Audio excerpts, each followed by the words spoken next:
చాలా చెరువులు మద్దతు దొరుకుతా ఉన్నాయి.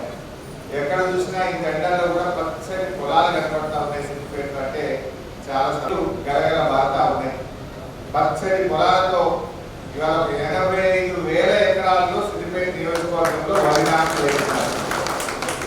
ఇంతకుముందు యాసంగి పంట అంటే ఆటో ఒక అద్దెగడో బిగడో ఇంకా పొలం కనబడుతుంది.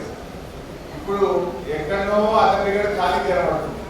ఊరు మొత్తం మీరు చూస్తే యాటో ఒక ఎకరమో అద్దెగడో బిగడంతా ఖాళీ కనబడుతుంది తప్ప ఊరంతా నాటే.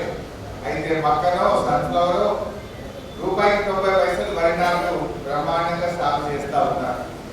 ఒకప్పుడు పరిదొరకగా మనమే ₹90 పెట్టేవాళ్ళం. కానీ ఇప్పుడు మన దగ్గర నాట్లు వేసేందుకు బీహార్కి వెళ్ళి ఛత్తీస్గఢ్కి వెళ్ళి మన దగ్గరికి వస్తున్నారు. ఒకప్పుడు మనం బతకపోయినాం, ఇప్పుడు మన దగ్గరికి బతుకొస్తా ఉన్నారు చాలా మంది. చాలా ఊళ్ళల్లో నాట్లు పడాలంటే కూలీలు దొరకక బీహార్కి వెళ్ళి ఛత్తీస్గఢ్కి వెళ్ళి మొగోళ్ళు వచ్చి 4,000 5,000 ఎకరాలు ఉత్తపట్టుకొని నాట్లు వేసుకుంటున్నారు. అంత మంచిగా మనకి ఇంత బతుకు తెరువు దొరికింది. కాళేశ్వరం మనకు వరమైంది.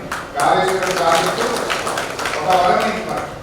ఆ కాళేశ్వరం లేకపోతే అసలు ఈ నీళ్లున్నా ఈ పంటనా ఇంకా మంచిగా మన సిద్దిపేట ఉంటున్నా ఒకసారి మీరు అందరూ కూడా ఆలోచించాలి. మంచినీళ్ళకే కాదు, తాగునీటికి సాగునీటికి ఇలా ఢోకా లేకుండా అయింది మన సిద్దిపేట. అటు త్రాగునీరు ఇటు సాగునీరు.